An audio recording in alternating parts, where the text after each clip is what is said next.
Hi guys what's up, कैसे आप सब लोग। मेरा नाम एल एल सिंह है और आप देख रहे हैं अपना यूट्यूब चैनल नेशन फर्स्ट। तो भाई लोगों कैसे हो।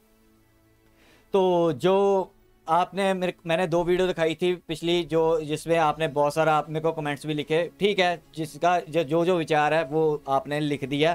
मेरे को अच्छा लगा पढ़ के। मैं सबके कमेंट देखता हूँ तो मेरे को अच्छी लगे आपके कमेंट कि कोई एग्री करता कोई डिसएग्री करता, दैट डजंट मीट। बस होना चाहिए देश एक, दिल एक होना चाहिए। विचार अलग अलग हो सकते हैं, उसमें कोई प्रॉब्लम नहीं है। तो जो हमारा मिशन है वापस हम उस मिशन पे लौट आए हैं। आई होप कि अब आप रिक्वेस्ट नहीं करोगे मेरे को इंटरनल ज़्यादा मामलों पे, थोड़े बहुते कर लिया करेंगे लेकिन इन मामलों पे अब ज़्यादा नहीं जाना होता है। सिर्फ मैं ये चाहता हूँ कि आप खुद इस पर स्टडी करो। यूट्यूब आपके सामने है, सर्च मारो, लिख दो उस पर, ऊपर आपको 50 वीडियो मिल जाएंगी। ठीक है, तो हम भी जो नेशन फर्स्ट का है ये भी अपने जो पाथ है उससे नीचे ना उतरें, उस पाथ के ऊपर ही रहें। तो वही पाथ के हम फॉलो करते हुए जो पाकिस्तानी है, ठीक है, उसके बारे में हम दोबारा अपने आगे हैं। तो जो मैं आज वीडियो लेके आया हूँ रिएक्ट करूंगा वो मैं एक ही टेक में कर दूंगा, क्योंकि फिर बीच में सारा हो जाता है। जैसे मैं चाहता था कि वो पूरी हो जाती लेकिन वो 1.5 घंटे की हो जाती। बंदा वीडियो के टाइम देख के कहता छोड़ यार क्या देखनी है, तो इसलिए मेरे को दो में करनी पड़ेगी। मेरी रिक्वेस्ट है जिन्होंने नहीं देखी, ठीक है, तो ये आई बटन में आपके पास आ रहा है, वीडियो का लिंक मैंने दे दिया है, उस पर जाके आप क्लिक करो और एंड में आपको दोनों वीडियो का पार्ट 1 और पार्ट 2 मिल जाएगा। जो विंडरा वाले के ऊपर जो खालिस्तान के आपके क्वेश्चन थे या आंसर थे उसमें आपको सब क्लियर हो जाएगा।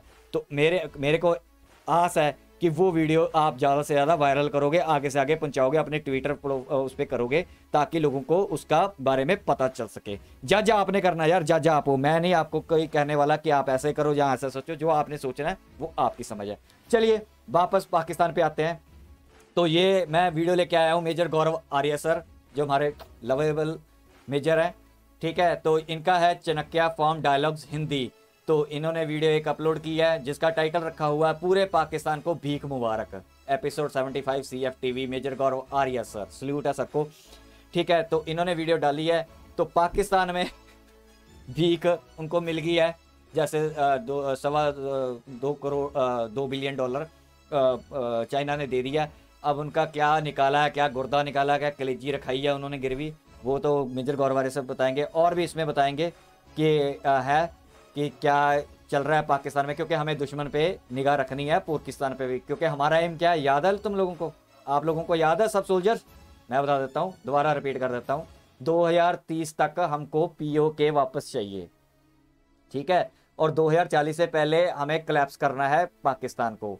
और 2000, ये कह रहे होंगे फैंटेसी बोल रहा है, फैंटेसी पोर की ज़्यादा बोलते हैं, इंडियन भी बोलेंगे कि ये फैंटेसी की बातें हैं। और 2047 के बाद हम बुक्स पढ़ा करेंगे। मेरी इच्छा है कि 2047 के बाद हम बुक्स पढ़ा करेंगे, once there was a Pakistan. ठीक है, या 100 year history of a field state. तो ऐसी बुक्स मैं चाहता हूं कि मैं पढूं। तो इसी की वजह से मैं इस पे काम कर रहा हूं। ये यूट्यूब चैनल बनाया इसीलिए गया है कि पाकिस्तान को तोड़ दिया जाए। ठीक है, अभी तो ताकत हमारे पास जितनी है, हम अभी तो प्रोपेगेंडा तोड़ रहे हैं ना। ये हमारे छोटे छोटे बेबी स्टेप्स हैं कि पाकिस्तानियों के यूट्यूबर चैनल को पकड़ लिया, उसको तोड़ो, जो प्रोपेगेंडा कर रहा है उसको तोड़ो। फिर ये तोड़ते तोड़ते तोड़ते ना आगे हम आगे तक चले जाएंगे जब हम पावरफुल हो जाएंगे। इसलिए मैं कहता हूं कि लाइक करो, सब्सक्राइब करो, शेयर करो और कमेंट करो, और सब्सक्राइब करके सोल्जर बन जाओ, इसमें इस दौड़ में सोल्जर बन जाओ। 1947 तक की 2047 की दौड़ है हमारी। ठीक है, जब तक उसका इंटीग्रेशन नहीं हो जाता पाकिस्तान का। तो ये हमारे जो इरादे हैं वो बुलंद है, वहां तक के 100 साल की हिस्ट्री बना के रखना इसको। ठीक है, ये कायम करनी है हमने भी, इनके 100 साल की हिस्ट्री रहे, इसके ऊपर ना जा पाए, क्योंकि ये हमारे लिए प्लेग है। हमारे लिए क्या, ये पूरी दुनिया के लिए पाकिस्तानी प्लेग है। ठीक है, तो हमें इसलिए इनका इंटरनल भी देखना होता है, क्योंकि कल को हमको जब ये यूट्यूबर तोड़ देंगे ना, हम इस इंफॉर्मेशन वॉरफेयर में हम आगे निकल जाएंगे, तो उसके बाद फिर पेनिट्रेट करके और आगे करेंगे। तो ये हमारा लक्ष्य है कि हमें इन पाकिस्तानियों से अपने देश को भी बचाना है। हमें अपने देश के लिए स्टैंड होना है, अपने देश के यूट्यूबर्स को। इसलिए मैं बोलता हूँ स्टैंड करो, खड़ा करो, जितने हो सकते हैं भर भर के सब्सक्राइब करके एक पावर बना दो। 140 करोड़ की आबादी है, तो अगर हम वो बोलते हैं ना पोर की वहां पे आबादी है इसलिए बेनिफिट है, हमें भी फिर उसका जो बोलते हैं वो सच करके दिखाना है। हमें भी इस आबादी का फिर फायदा उठाना है। ठीक है, हमें भी एक पावर बनना है। इस इंफॉर्मेशन वॉरफेयर में, इस सॉफ्ट वॉरफेयर में, ठीक है। हार्ड तो पंगा लेगा नहीं पूर की, उनको पता है। सॉफ्ट में भी वो पेनिट्रेट कर रहा है, लेकिन हमने सॉफ्ट में भी उनके दांत खट्टे करने हैं। चलिए ज़्यादा टाइम नहीं वेस्ट करते, इस वीडियो पे ध्यान से सुनना, ठीक है। मैं हमेशा बोलता हूँ न्यूट्रल होके वीडियो देखा करो, न्यूट्रल होके, ठीक है। उसके बाद विचार करने हैं वो आप कर सकते हो अपने, कि ये मेरा पक्ष है, ये मेरा पक्ष है, ये ऐसे बोलना है, ठीक है। चलिए मैं होप करूंगा कि आप पूरी वीडियो देखोगे मेरे साथ मिलके, ये मेरे को हौसला मिलता है। आप देखी भी होती है ना, दोबारा देख लोगे, उससे आपके दिमाग में बढ़ जाएगी कि हाँ यार होगी। चलिए वीडियो स्टार्ट करते हैं, उसके बाद फिर एंड में थोड़ी बहुत बात करेंगे, क्योंकि वीडियो है लंबी, 33 मिनट की वीडियो है। तो चलिए स्टार्ट करते हैं video, let's start the video.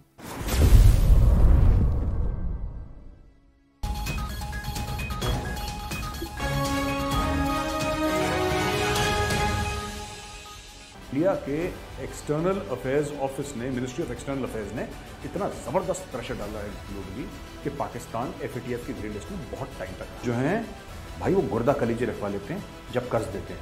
और पाकिस्तान को जब उन्होंने कर्ज दिया तो पाकिस्तान के इस दिन पाकिस्तान डूबे तो हम जहाज़ पकड़ के यहाँ से निकल लें, और हमें क्या फ़र्क पड़ता है, हमारे पास तो अरबों डॉलर हैं बाहर, हमारे पास तैयार लेके खड़ा हो जाएगा। कश्मीरियों ने इंडियन आर्मी को बताया कि साहब अंदर आ रहे हैं, जरा इनका टाइट करना, जरा इनको, फिर इंडियन आर्मी इनको टाइट करा।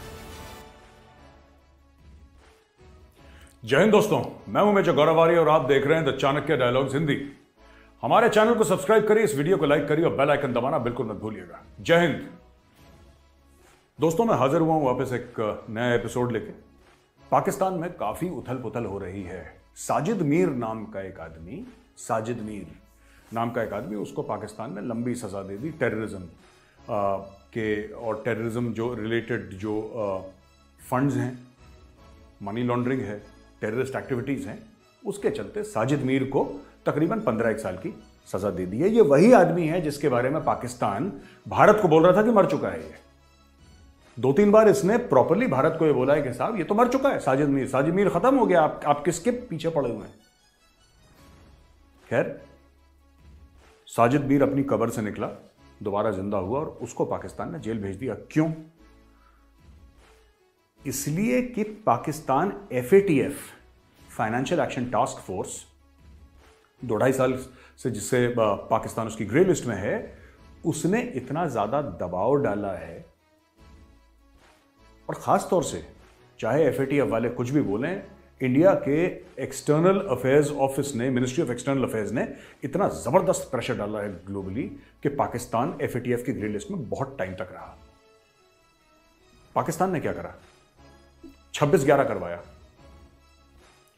26/11 पाकिस्तान ने करवाया। मासूम लोगों को मुंबई में मरवाया। आप जानते हैं ताज होटल में क्या हुआ, आप जानते हैं ट्राइडेंट में क्या हुआ, आप जानते हैं और मुख्तलिफ लोकेशंस में क्या हुआ, बंबई में आपको पता ही है, मुझे बताने की आवश्यकता आपको नहीं है। लेकिन सबसे बड़ी बात यह है, जो सबसे दुखद बात यह है कि दोस्तों, हमारे ही कुछ लोग अंदर के हमारे ही देश में सेंध लगा रहे हैं। तब भी लगाई थी, आज भी लगा रहे हैं। एक किताब निकली 26/11 RSS की साजिश। फ्रीडम ऑफ एक्सप्रेशन है ना हमारे देश में। हमारे देश में यार फ्रीडम ऑफ एक्सप्रेशन है, आप किसी को कुछ भी बोल सकते हैं। आप प्रधानमंत्री को गाली दीजिए, राष्ट्रपति को गाली दीजिए, लेकिन अगर आपको कोई टोक दे तो फिर आपके पास इतना बड़ा विक्टिम कार्ड है जो आप सबके मुंह पे दे मारेंगे और वो आदमी कुछ नहीं कर पाएगा। खैर, 26/11 RSS की साजिश। अब इसमें भारत के कुछ पॉलिटिशियंस भी इन्वॉल्व थे। कोई ऐसी घिनौनी बात करेगा क्यों? मुझे आज तक बात समझ में नहीं आई। कुछ वोट के लिए कि किसी तरीके से धक्का लग जाए, भारतीय जनता पार्टी को धक्का लग जाए, RSS को धक्का लग जाए। हम एक झूठ को 100 बार बोलेंगे तो कोई ना कोई तो भरोसा करेगा यार। 1000 में से 10-15 लोग तो करेंगे भरोसा, वही काफी है। वहीं से शुरुआत करते हैं। अच्छा, इससे हुआ क्या? जिस मकसद से यह झूठ लिखा गया, क्या वो मकसद पूरा हुआ? क्या चुनाव फिर भी हारते आ रहे हैं? विदाउट अ कमर्शियल ब्रेक चुनाव हारते आ रहे हैं। विदाउट अ कमर्शियल ब्रेक, जैसे टीवी में आता ना बीच में ऐड के लिए, वो भी नहीं चला और लगातार दन चुनाव हारते आ रहे हैं। लेकिन ढिठाई है, लगे रहो ढीठ की तरह, हो सकता है कभी ना कभी कुछ हो जाए। खैर, एनीवे, मैं कोई आरएसएस का प्रवक्ता नहीं हूं, पर मैं कह रहा हूं जब पाकिस्तान मान रहा है कि 26/11 पाकिस्तानियों ने करा है, तो यह सब बकवास करने की क्या जरूरत है? सिर्फ चुनाव जीतने के लिए। खैर, इसको तो डाल दिया पाकिस्तान ने जेल में। अब क्यों डाला जेल में, यह बड़ी खबर है। जेल में डाल दिया बड़ी खबर नहीं है। देखिए साहब, एफएटीएफ के चलते पाकिस्तान को करीब 38 अरब डॉलर का नुकसान हुआ है। उस पाकिस्तान को जो कि 1-1 अरब डॉलर के लिए घुटने पे कटोरा लेके दुनिया के सामने भीख मांग रहा है। 1-1 अरब डॉलर के लिए, 1-1 अरब डॉलर के लिए, अल्लाह के नाम पे दे दे बाबा। 1-1 अरब डॉलर के लिए पाकिस्तान भीख मांग रहा है दुनिया के सामने। ठीक है दोस्तों, उसको नुकसान हो गया तकरीबन 38 अरब डॉलर का एफएटीएफ की वजह से। पाकिस्तान की चीखें निकल गई हैं, पाकिस्तान की चीखें। फिर पाकिस्तान वही विक्टिम कार्ड में तो पाकिस्तान से बड़ा कोई है नहीं। मुश्किल है पाकिस्तान से कोई बड़ा चैंपियन निकल जाए कि साहब हमने भी तो इतनी कुर्बानियां दी हैं वॉर ऑन टेरर के खिलाफ लड़ते लड़ते। हमने भी तो 80,000 जानें गंवाई हैं। यह पाकिस्तान बोलता है अक्सर। और इसके पहले मैं वापस एफएटीएफ पे आऊं, मैं सिर्फ एक बात अपने पाकिस्तानी भाइयों बहनों को बोलना चाहता हूं जो ये देख रहे हैं कि भाई देखो ऐसा है यार, जो मार रहे हैं वो भी पाकिस्तानी है, जो मर रहे हैं वो भी पाकिस्तानी है आपके मुल्क में। इसमें किसी की साजिश नहीं है। अब किसी भी शख्स के मुंह अगर खून लग जाए तो यही काम करेगा। आप लोगों के मुंह खून लग गया है। ये कत्लो गारत करना अब आपका सेकंड नेचर हो चुका है। आपको मानना पड़ेगा, कबूल करना पड़ेगा। जब तक खून नहीं बहता आप लोगों को मजा नहीं आता, वरना कोई लॉजिक नहीं है। आप 10 साजिशों की बात कर लीजिए, आप ही लोग खुद एक दूसरे को मार रहे हैं पाकिस्तान के अंदर। अच्छा, ये साजिद मीर को डाल दिया जेल के अंदर ना। क्यों डाला? इसलिए डाला जेल के अंदर ताकि ये एक तो एफएटीएफ से एक और टिक कर देंगे कि साहब हमने ये भी पूरा कर दिया, अब हमें ग्रे लिस्ट से निकालो, हमारी वैसी चीखें निकल रही हैं। दूसरी चीज, अगर ये अमेरिकन के हाथ में लग गया, क्योंकि इसी आदमी के ऊपर अमेरिकन ने $50 लाख का इनाम रखा है। $50 लाख का इनाम रखा है। और साजिद मीर, अमेरिकन चाहते हैं कि क्योंकि उस 26/11 में अमेरिकन भी मरे थे, अमेरिकन चाहते हैं कि साजिद मीर को अमेरिका के हवाले कर दिया जाए। फिर वो उसकी अच्छी तरीके से चाबी कसेंगे। वो अमेरिकन को आता चाबी कैसे कसनी है। पाकिस्तानियों को यह डर लग रहा है कि अगर हमने ये बेच तो देंगे अपने बंदे, ऐसी बात नहीं है। परवेज मुशर्रफ ने खुद बोला है अपनी किताब में इन द लाइन ऑफ फायर कि मैंने 4000 बेगुनाह पाकिस्तानियों को बेचा था पैसे के लिए। तो पाकिस्तानियों के लिए बेचना कोई बड़ी बात नहीं, अपने लोगों के लिए। लेकिन ये जो मोहरा है ना, ये दोस्तों बड़ा खास है। जिस दिन पाकिस्तान ने इसको भेज दिया अमेरिका के पास, तो सबसे पहले यह बताएगा कि साहब मैं तो आर्मी चीफ से मिला था उस वक्त का, मैं तो आईएसआई के चीफ से मिला था, मेरी ट्रेनिंग यहां पे हुई थी, मुझे इतने पैसे दिए, मुझे पाकिस्तानी जो आर्मी थी उसने ऐसे ऐसे सपोर्ट करा, आईएसआई ने मुझे ये इंफॉर्मेशन दी, ये सब मेरे साथ मिले हुए हैं। तो पाकिस्तान की जो बची कुची पोल है वो भी खुल जाएगी। जो बहुत थोड़ी बाकी है वो पोल भी खुल जाएगी दुनिया के सामने। पाकिस्तान टोटली एक्सपोज हो चुका है और ज्यादा पाकिस्तान एक्सपोज हो जाएगा।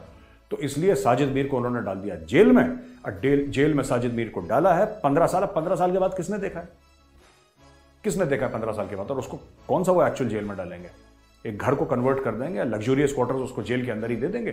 वो जेलर के बगल में ही रहेगा, वो खुशी खुशी रहेगा, अपने बीवी बच्चों से मिलेगा, अपना पारिवारिक जिंदगी है वो पूरी बिताएगा और उसको कोई दिक्कत नहीं है। State will look after him. वो स्टेट का एसेट है, वो पाकिस्तानी स्टेट का एसेट है। तो साहब एक तो ये साजिद मीर वाली खबर है। अब दोस्तों दूसरी खबर पे आते हैं। पाकिस्तान को $2.5 अरब मिल चुके हैं चाइना से लोन, और पाकिस्तान में खुशी की लहर। ये पहला मुल्क है जहां पे लोन मिलते ही स्टॉक एक्सचेंज में उछाला जाता है। अब मुझे ये नहीं पता क्यों, पर लोन मिलता है और एक खुशी की लहर। अरे कर्ज मिल गया, कर्ज मिल गया। ये कोई अच्छी बात नहीं है कर्ज लेना, लेकिन पाकिस्तान में ऐसा लगता है कि जैसे ईद और दिवाली एक ही दिन आ गई। बावले हो रखे हैं पाकिस्तानी, कर्ज मिल गया, कर्ज मिल गया हमें। चाइनीज गुर्दा कलीजी रखवा लेते हैं। चाइनीज जो हैं भाई वो गुर्दा कलीजी रखवा लेते हैं जब कर्ज देते हैं। और पाकिस्तान को जब उन्होंने कर्ज दिया तो पाकिस्तान के तो एयरपोर्ट रखवा लिए, उनके मोटरवेज रखवा लिए, उनके पार्क्स रखवा लिए, उनकी जमीनें रखवा ली, पूरे पाकिस्तान को उन्होंने गिरवी रख दिया। अब उन्होंने एक और लोन दे दिया $2.5 अरब का।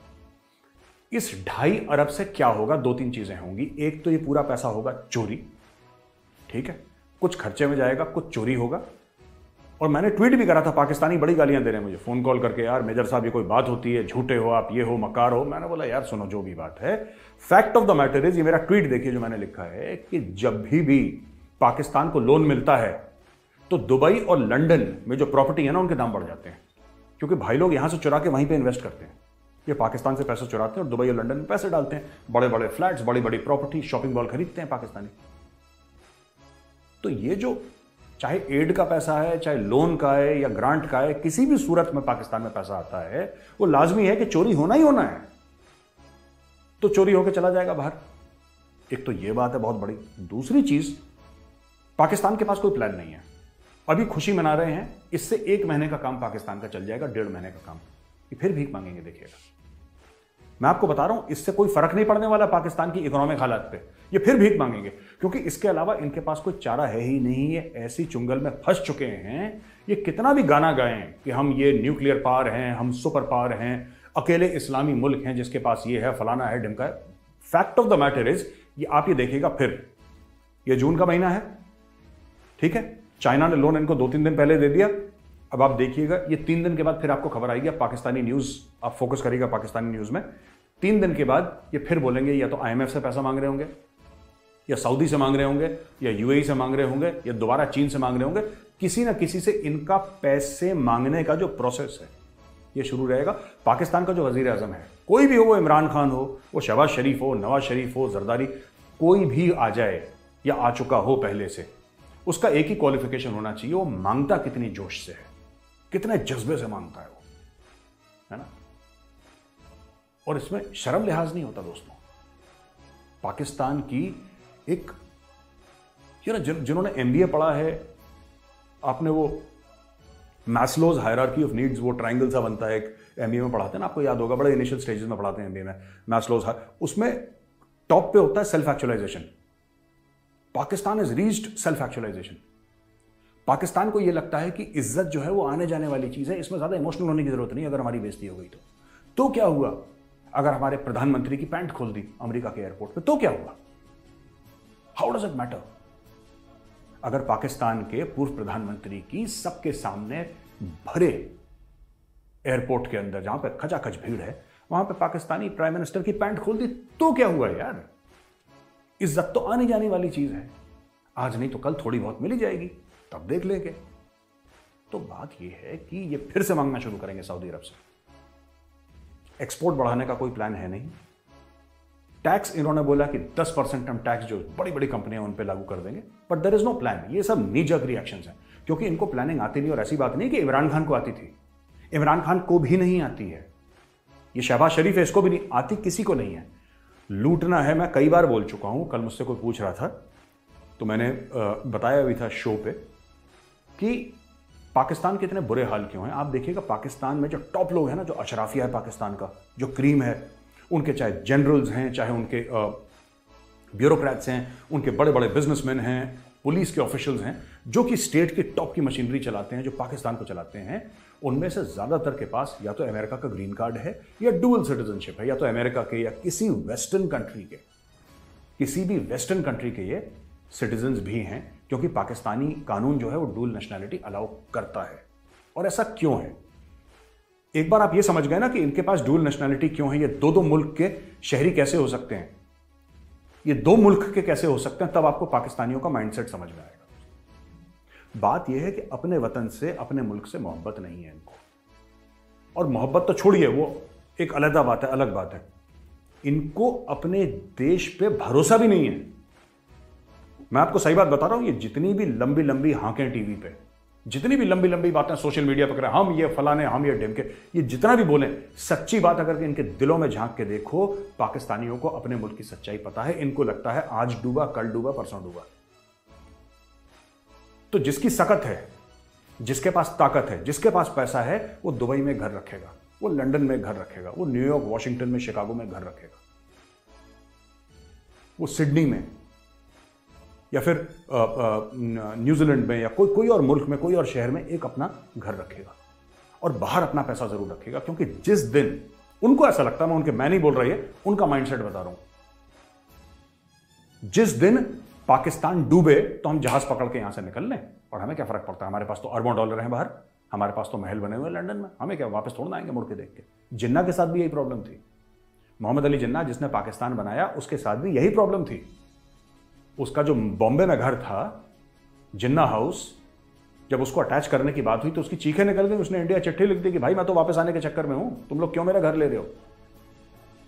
तो ये जिन्ना से लेकर आज तक यही माइंडसेट है पाकिस्तानियों का, और यही माइंडसेट है जिसकी वजह से पाकिस्तान का इतना बेड़ा गर्क हो रखा है, क्योंकि इनकी लॉयल्टी नहीं अपने मुल्क के लिए। ये अपने मुल्क के लिए लॉयल है ही नहीं। पैसा कमाओ, लोन लो, उसका 10-20% नोचो, बोटियां नोचो आवाम की, बाहर चले जाओ और वेट करो, घड़ी देखते रहना। द डे पीपल से okay it's over, chartered jet लेके बाहर पहुंच जाओ, ऐश की जिंदगी, और इतना पैसा है कि 10-10 पुश्तें इनकी बैठ के खा लें, इनको कोई फर्क नहीं पड़ेगा इनके पैसे को। ये सच्चाई है पाकिस्तान की। अब दोस्तों एक और खबर आई है कि G20 उसकी चेयरमैनशिप 1 साल के लिए भारत को मिली है। ये मैंने इंडियन मीडिया में खबर नहीं पढ़ी, मैं पाकिस्तानी मीडिया से ला रहा हूं खबर आपके पास। अब पता नहीं, या तो पाकिस्तान ने खुद ही मन से बना ली अपनी बात, या ये लोग खुद भी बना लेते हैं ना खबर। ये जिसको लखनऊ में हम लोग बोलते हैं चंडू खाने की ले देते हैं खुद। पाकिस्तानी कहते हैं कि G20 बैठेगा भारत, क्योंकि उसका अब भारत के पास उसकी प्रेसिडेंसी है, चेयरमैनशिप जो भी है, 1 साल के लिए वो रोटेटिंग लीडरशिप है ना, सबके पास आती है, तो भारत के पास अब आई है। तो भारत अब ये करेगा कि कश्मीर में जो है वो भारत ये करवाना चाहता है उसकी मीटिंग, तो सब लोग जाएंगे कश्मीर में, ठीक है। और अब्दुल बासित हैं एम्बेसडर, वो भारत में भी रह चुके हैं अब्दुल बासित। अभी ये क्लियर नहीं है कि आया ये वैली में होगी, कश्मीर वैली में या जम्मू में।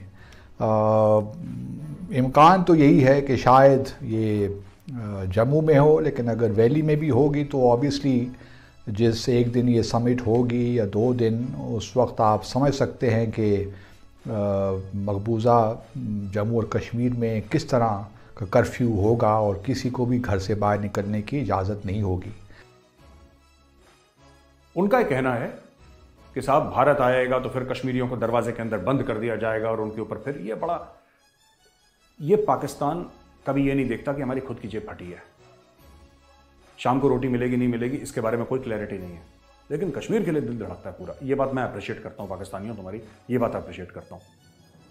जेब फटी है, मोजे नहीं है, नंगे पैर हो, ठीक है, खाना नहीं खाया, भुखमरी फैल रखी है, लेकिन कश्मीर बनेगा पाकिस्तान, कश्मीरियों से नाता क्या, ला इलाहा इल्लल्लाह, इस मामले में फिट है बिल्कुल। खैर, मैं ये कहना चाहता हूं कि G20 का हिस्सा तो पाकिस्तान है नहीं, तो पाकिस्तान के फिर दिल में दर्द क्यों हो रहा है। अगर इंडिया करता है कश्मीर में, भारत कश्मीर में करे, कन्याकुमारी में करे, भारत की मर्जी, ये तो पहली चीज है कि भाई तुम तो उसका हिस्सा हो नहीं G20 का, तो तुम्हारे दिल में क्यों दर्द हो रहा है, पहली बात। दूसरी चीज, अगर भारत कर भी लेता है तो तुम क्या कर लोगे। Very logical question, I don't want to be rude, मैं कोई यहां पे कोई बदजबानी नहीं करना चाह रहा, मैं सिर्फ पूछना चाह रहा हूं भाई कि अगर भारत कर भी लेता है कश्मीर में तो आप क्या कर लोगे। भारत ने 370-35 से हटाया, आपने क्या कर लिया, कर क्या लिया आपने, ये बता दीजिए कि साहब हमने ये कर लिया। Why do you punch above your weight? Pakistan की वैल्यू वैसी रह गई है जैसे छोटा सा कांटा जो है ना आपके कहीं हाथ में या पैर में लग जाता है, कर कुछ नहीं पाता हो, आपकी दिनचर्या आराम से चल रही, लेकिन हल्का सा इरिटेशन होता है। तो पाकिस्तान की वैल्यू एक इरिटेंट की रह गई है कि साहब G20 में इंडिया कर रहा है और हम बिल्कुल भी एक्सेप्ट नहीं करते। देखिए, पाकिस्तान बिल्कुल भी एक्सेप्ट नहीं करता, पाकिस्तान वो एक्सेप्ट नहीं करता जिसका हिस्सा है ही नहीं, फिर भी पाकिस्तान एक्सेप्ट नहीं करता बिल्कुल, इन अनइक्विवोकल टर्म्स हम एक्सेप्ट नहीं करते जो इंडिया कर रहा है, इंडिया गलत कर रहा है।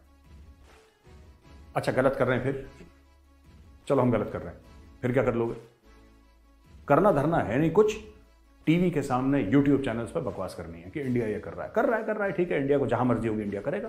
इंडिया गुजरात में करे, नागालैंड में करे, ऊपर कश्मीर लद्दाख में करे, या फिर इंडिया अपने कन्याकुमारी में करे, तमिलनाडु में कहीं पे करे, कर्नाटक में करे, केरल में करे, हमारी मर्जी, हमारा देश है। You don't have anything to say for it. और वैसे भी आपको ना किसी ने इन्वाइट करा है, ना आप किसी एक, ये तो G20 है, ठीक है, अब भारत G7 को G8 बनाने जा रहा है, एक नया ग्रुप बनाते हैं G190, G190, उसमें आ जाएगा पाकिस्तान पक्के से 100%। ब्रिक्स में शी जिनपिंग ने मोदी जी को बुलाया है, हाय हाय क्यों बुला लिया, शी जिनपिंग तो हमारा दोस्त है। इनके मीडिया में ऐसी बातें चलती हैं, आप कभी देखिएगा, just for the sake of comedy, कभी स्ट्रेस हो ऑफिस से, आपको घर परिवार में ठीक चीज नहीं चल रही, दिमाग थोड़ा आपका, आप पाकिस्तानी टेलीविजन देखिए, पता नहीं कॉन्फिडेंस कहां से आता है इतना, but it's very funny to watch. क्या हमारा दोस्त नहीं था चीन? क्या शी जिनपिंग हमारा भाई नहीं था? फिर उसने मोदी को क्यों बुलाया? वाई? क्या ये गलत नहीं है? क्या शी जिनपिंग को ऐसा नहीं लगता कि कश्मीर कॉम्प्रोमाइज हो जाएगा? ये शी जिनपिंग को सिखा रहे हैं कि तुम कश्मीर के बारे में तुम भी जरा टेंशन वेंशन ले लो, ये शी जिनपिंग को बता रहे हैं पाकिस्तानी। तो ये चल रहा है वहां पे G20 को लेके, और ब्रिक्स समिट जिसमें कि BRICS, ये उसमें साउथ अफ्रीका भी है, उसमें चाइना भी है, उसमें रूस भी है, उसमें इंडिया भी है, उसमें ब्राजील भी है, इमर्जिंग इकोनॉमीज की बात होती है वहां पे। तो पाकिस्तान का उसमें भी एक राय है, और पाकिस्तान के पुराने डिप्लोमेट्स जिन्होंने अपना अपना यूट्यूब चैनल खोल रखा है, ये ज्ञान बांटते रहते हैं उसमें कि आपको ये नहीं करना चाहिए, आपको ये नहीं करना चाहिए। अब्दुल बासित वही था जो दिल्ली में पाकिस्तानी हाई कमीशन में ना हुर्रियत वालों को बुलाता था इफ्तार के लिए, तब मोदी जी ने जब चाबी वाबी लगा दी थी, तब यही तो था हाई कमिश्नर। मोदी जी ने बोला है बंद करो एक ड्रामा, ये बंद करो, वरना ऐसा चमकाए जाओगे ना कि सब भूल जाओगे, तुम हाई कमीशन सब भूल जाओगे यहाँ पे।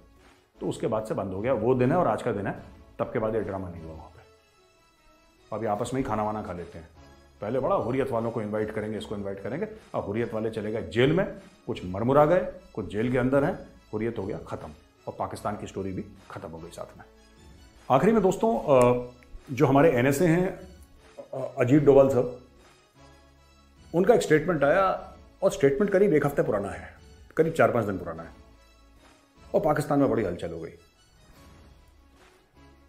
उस स्टेटमेंट में ANI की एडिटर हैं स्मिता प्रकाश, उन्होंने पूछा डोभाल साहब से कि साहब ये पाकिस्तान से दूरी जो हम बात नहीं कर रहे, ये कब तक चलेगा, ऐसे चलेगा क्या, कैसे होना चाहिए? एक जर्नलिस्ट के नाते उन्होंने एक सवाल पूछा, बड़ा इंटेलिजेंट सवाल था, मैं अप्रिशिएट करता हूं, और इस सवाल में बहुत डेप्थ भी है।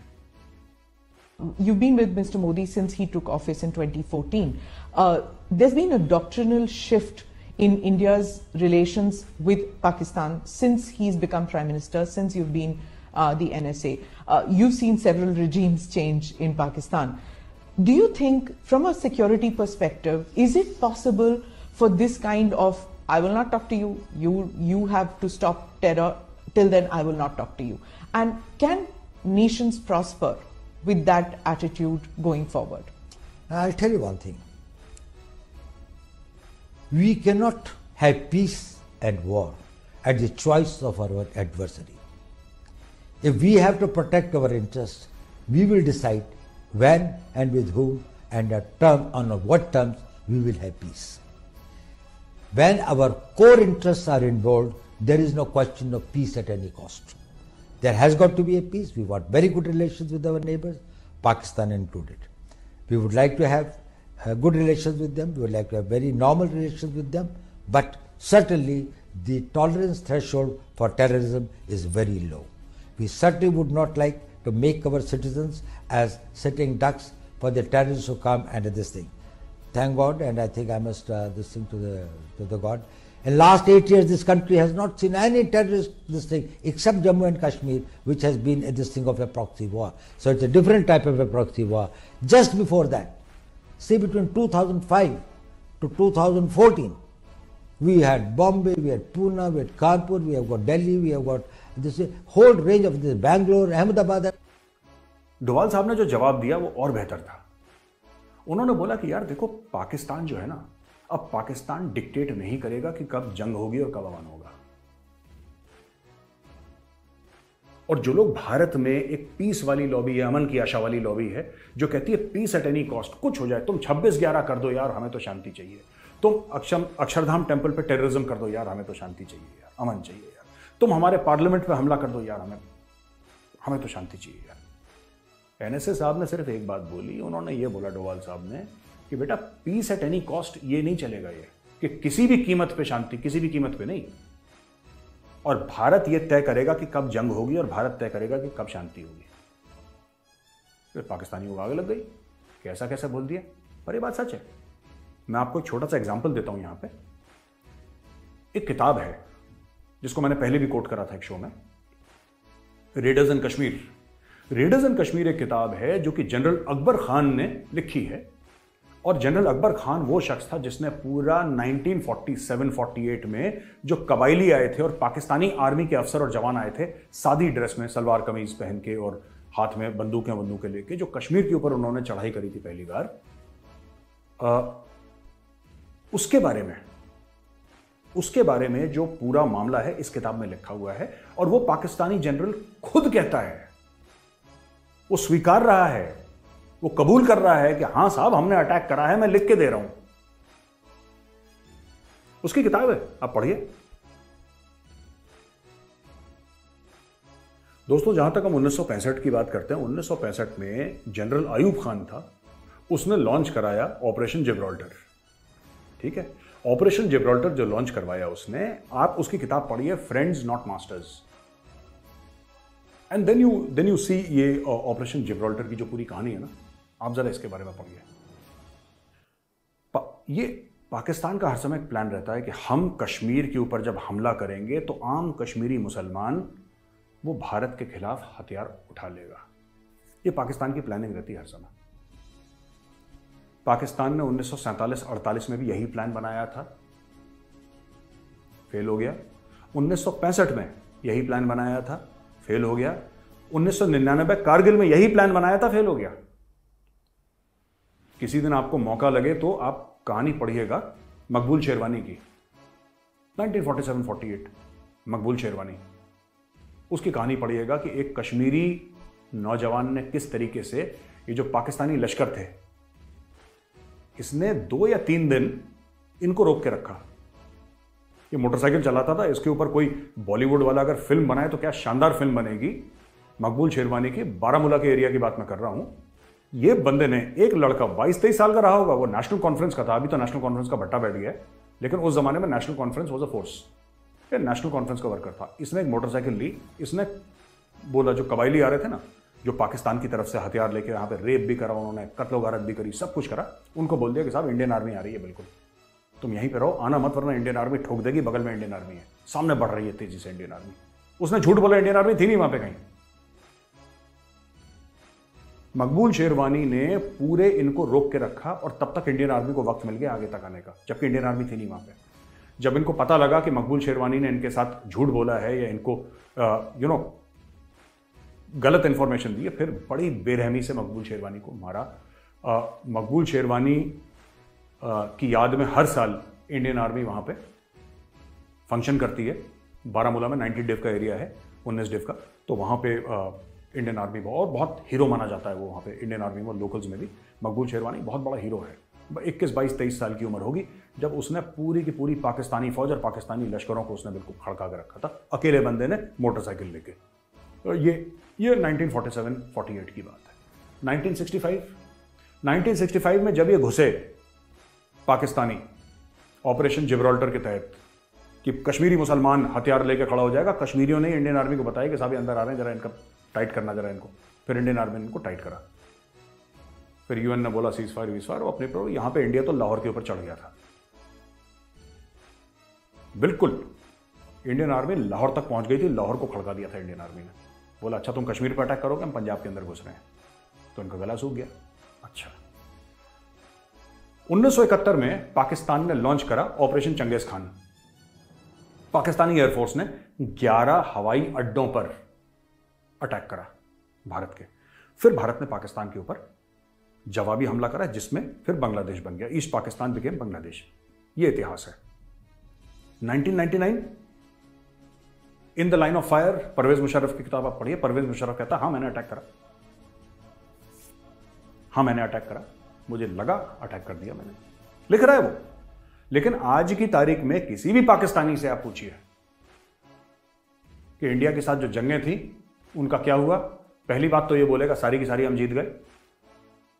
बांग्लादेश कैसे बना? साजिश से बन गया साहब। 2 लोगों ने मिलकर एक कमरे में, अंधेरे कमरे में साजिश करी, बांग्लादेश बन गया। हमें नहीं पता, लेकिन 71 की भी हम जीत गए, 65 की भी जीत गए, 47 48 की भी जीत गए, ये सब जीत गए। पहली चीज तो ये हर पाकिस्तानी को यही समझाया गया कि तुम जीत गए, और उसने समझ भी लिया, पहली बात। दूसरी चीज, इंडिया अगर हमें मैली आंखों से देखेगा तो हम आंखें निकाल लेंगे, ये हर पाकिस्तानी टीवी एंकर कहता है। जबकि मैं पाकिस्तान के जनरल अपनी किताबें लिख के ये बता रहे हैं कि इंडिया ने अटैक नहीं करा था, अटैक हमने करा था। पाकिस्तानी जनरल खुद लिख रहे हैं, कबूल कर रहे हैं कि साहब मुशर्रफ कह रहा है हाँ मैंने अटैक करा, लेकिन नहीं, एक्चुअली इंडिया ने करा था। तो डोवाल साहब ने क्या बोला? डोवाल साहब ने सिर्फ यही बात बोली है कि आज तक इतने सालों से, 70 सालों से पाकिस्तान डिसाइड करता आ रहा था कि कब जंग होगी, कब अमन होगा, कब शांति होगी, कब युद्ध होगा। यह पाकिस्तान का डिसीजन था। अब यह डिसीजन हम अलाउ नहीं करते, हम अनुमति नहीं देते पाकिस्तान को कि यह डिसीजन आप लो। अब डिसीजन हम लेंगे कि जंग कब करनी और अमन कब करना है। बस इतनी सी बात बोली। यहां पे पाकिस्तान का कोहराम सा लग गया बिल्कुल कि साहब ये क्या है, ये तो भारत के एनएसए ने तो ऐलान जंग कर दिया है, और जैसे पाकिस्तानी की आदत होती है लंबे छोड़ने की।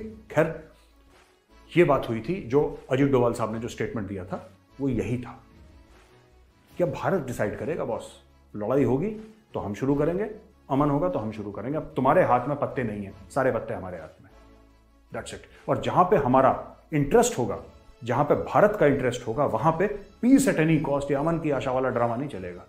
हमें जो करना होगा हम करेंगे, राष्ट्र हित में जो हमें अच्छा बुरा जो करना है वो हम करेंगे, अगर भारत को उसका फायदा होगा। और मुझे लगता है कि जो डोवाल साहब ने पॉलिसी बताई है, यार भारत जैसे देश के लिए ऐसी ही पॉलिसी होनी चाहिए। ऐसी पॉलिसी नहीं हो सकती कि साहब 26/11 कर दिया, चलो कोई बात नहीं यार, कोई बात नहीं, अमन होनी चाहिए, चलो फिल्में बनाएं, क्रिकेट मैच खेलें, अमन की आशा हो। ये नहीं हो सकता। अक्षरधाम मंदिर पे अटैक कर, कोई बात नहीं, पार्लियामेंट पे हमला कर दिया तो क्या, घर की बात है यार, ये तो दोस्त हो, तुम हमारे भाई हो। ऐसा नहीं हो सकता। The current dispensation in India, और ऐसी बात नहीं कि मोदी जी ने कोशिश नहीं करी, मोदी जी ने अपनी स्वेरिंग इन पे बुलाया था नवाज शरीफ को कि आप आ जाइए। नवाज शरीफ के घर में जब शादी हुई वहां पे मोदी जी गए थे। मुझे नहीं पता कि पठानकोट में जब अटैक हुआ था तो वहां पे आईएसआई वालों को क्यों बुलाया गया, लेकिन बुलाया था ये देखने के लिए कि देखो यार हम अपनी तरफ से, यानी कि अपनी तरफ से कुछ दोस्ती करने के लिए पाकिस्तान से कुछ भी नहीं छोड़ा, कुछ भी नहीं छोड़ा। यार आप ये भी देख लो, ये भी देख लो, ये भी कर लो, जैसा आप खुश है, हम लड़ना नहीं चाहते आपसे। लेकिन आपने सुना होगा ना कि विनय न मानत जलद जड़ गए 3 दिन बीत, बोले राम सकोप तब भाई बिन होए न प्रीत। लातों के भूत जो हैं वो बातों से नहीं मानते, इसलिए भारत की पॉलिसी बदली। अब पाकिस्तान बिलबिला रहा है, चीख रहा है, चिल्ला रहा है, वहां पे कोहराम हो रहा है। तो दोस्तों ये थी आज की खबर और उसका एनालिसिस कि पाकिस्तान में क्या हो रहा है। जल्द मैं एक नए वीडियो के साथ आऊंगा, और बहुत बहुत धन्यवाद ये वीडियो देखने के लिए। फिर से मैं कहूंगा इस वीडियो को लाइक करिए और हमारे चैनल को सब्सक्राइब करिए, हमारा मनोबल बढ़ाइए। जय हिंद। तो भाई लोगों यहाँ पे होगी वीडियो ख़त्म। आपने वीडियो आई होप बड़े ध्यान से एक एक वर्ड को समझा होगा। जो भी अब तक जिन्होंने भी देखी है उनका सबका शुक्रिया। और इस वीडियो में मेजर साहब ने 4 बातें बताई हैं। हम लास्ट में सबसे पहले शुरू कर लेते हैं। जैसा कि मैं हमेशा बोलता हूँ कि पाकिस्तान हमारा दोस्त ना था, ना है और ना फ्यूचर में कभी होगा। ये अमन की आशा वालों को समझना पड़ेगा कि 75 साल हो गए हैं, 75 साल में हमने चपेड़े खा खा के देख लिए हैं। अब हम चपेड़े नहीं खाएंगे, अब हम दूसरी गाल आगे नहीं करेंगे। इसी से पाकिस्तानियों को प्रॉब्लम होती है कि अब इंडिया ने अपना स्टांस चेंज कर लिया है। अब आप कुछ करोगे उससे पहले हम आपके धो के चित्तर मारेंगे। तो यही पॉलिसी मैं चाहता हूं कि सारे हमारे जो सोल्जर हैं यही अपनाएं, सारा इंडिया यही पॉलिसी अपनाए। हमें कोई लिंक नहीं रखना पाकिस्तान से, कोई नाता नहीं है हमारा। हम कौन सा उनके बिना भूखे मरे जा रहे हैं। 1-2 बिलियन का व्यापार कर लेंगे, क्या हो जाएगा, कुछ नहीं होएगा। ठीक है, तो ये दिमाग में से निकाल लो। बिल्कुल सही मेजर साहब ने बोला है कि अमन की आशा वाले हैं ना जो, ये आप भूल जाएं कि ये पॉलिसी है। ये पॉलिसी बिल्कुल सही है, हमें नहीं करना कुछ भी। ठीक है, फिर हम करते हैं पहली बात से स्टार्ट कि इनको जो एक बात की है कि 2.5 बिलियन का 2.25 बिलियन का जो इनको मिल गया, ये खुशियाँ मनाते रहते हैं। भिखारी हैं, भीख मिलती है। अब भिखारी को भीख मिलेगी तो वो तो खुश हो गई। तो ये दुनिया के नंबर 1 भिखारी हैं।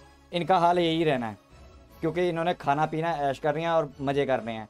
ठीक है, तो हमारे लिए अच्छा है ये ऐसा करते रहें। इनको 10 बिलियन मिले 50 मिलियन मिले, साले उड़ा के ले जाएं बाहर इनके जो पाकिस्तान भूखा मरता रहे और ये कर्ज के थले दबते रहें। तो सबसे बेस्ट चीज़ है कि ठीक है, बहुत बढ़िया, भिखारी है तो भिखारी रहेंगे। फिर इन्होंने एक वो आतंकवादी की बात की जिसने मुंबई पे हमला अटैक में शामिल था। ये इतने हराम के पिल्ले हैं ना पोरकी, पहले हर चीज़ से मुकरते थे, दाऊद को लिए मुकर गए, जब FATF ने डंडा दिया ना फिर वो भी निकल आया। अच्छा फिर पता नहीं कहाँ से निकाल भी लेते हैं, क्योंकि पता है इनको कि मरेंगे, इनके आगे भी कुआं पीछे खाई, ऐसा इनकी हालत हो जाती है। अभी मानेंगे तब भी मारते हैं, नहीं मानते तब भी मानते, जब तक नहीं ये डिनाइल मोड में रहते हैं। जब इनके ऊपर जुतियां पड़ने का पता चल जाता है कि अब नहीं, आप नहीं कर पाएंगे तो दिखा भी देते हैं। तो इससे ये प्रूव भी हो जाता है कि ये इन्वॉल्व होते हैं। फिर अगर इन्वॉल्व नहीं, ये पहले कहते कि इन्वॉल्व नहीं थे, तो फिर उसको किया क्यों अरेस्ट? ठीक है, वो जो भी इंडिया पे अटैक किए हैं आतंकवादी, जो आपने अभी अंदर कर दिए हैं, वो क्यों किए हैं? फिर किस बिना पे किया? सीधा कहो कि नहीं किया, नहीं किया। ये ऐसे ही है। ये तभी मैं बोलता हूँ कि ये दो मुँहे सांप है, ये इस तरफ भी चलते हैं उस तरफ भी चलते हैं। ठीक है, तो हराम के पिल्ले हैं बस पूर की। और फिर मेजर गौरव आर्य सर ने बात की अपनी, अजीत डोभाल साहब की बात होगी, फिर G20 की।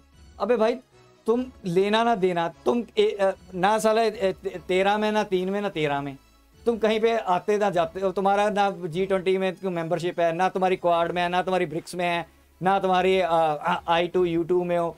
साले तुम है कहाँ पे हो? OIC में हो जाके बैठे, वो भी तुम्हारी वहाँ पे इज्जत नहीं है। ठीक है, तो अपना घर नहीं देखना, अपने गिरेबान नहीं जागना, दूसरी कंट्री क्या करती है भाई तुम्हें क्या लेना देना। हमारे पास प्रॉपर्टी के कागज हैं, ठीक है, पूरे हिंदुस्तान के, स्टेट के, हर एक स्टेट के, हम उसके ऑनर हैं, हम उस पर जो मर्जी करें। हमारी स्टेट है, वो इंडिया को मानते हैं, इंडियन पासपोर्ट चलता है, सब कुछ चलता है, हम जो मर्जी करें। हमारे पास तो प्रॉपर्टी के कागज जो तुम्हारे पास है उसके भी हैं।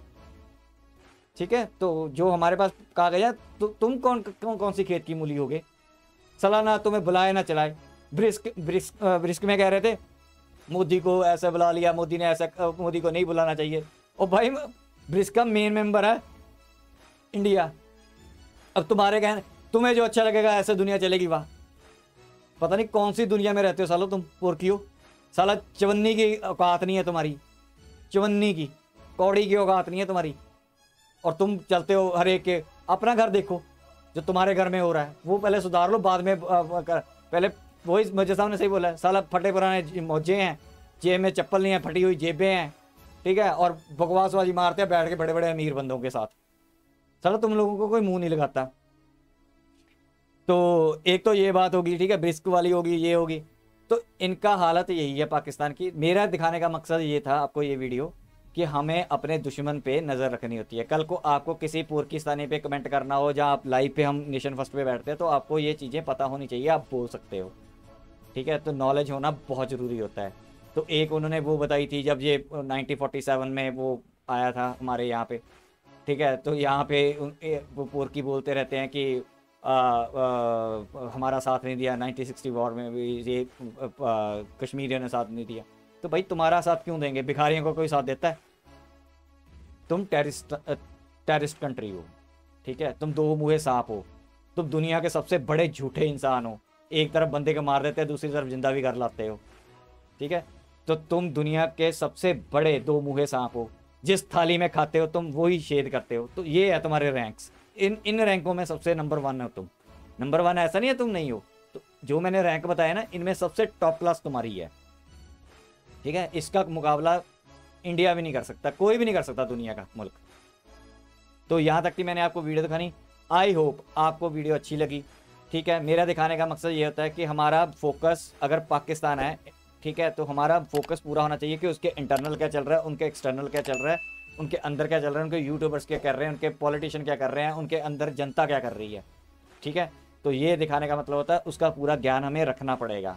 इन्फॉर्मेशन वॉरफेयर में हमें इन्फॉर्मेशन ही रखनी पड़ेगी। इन्फॉर्मेशन ही हमारे न्यूक्लियर वेपन्स, या फिर आप कह सकते हो कन्वेंशनल वेपन्स, यही बनते हैं जो हमारे पास इन्फॉर्मेशन होती है।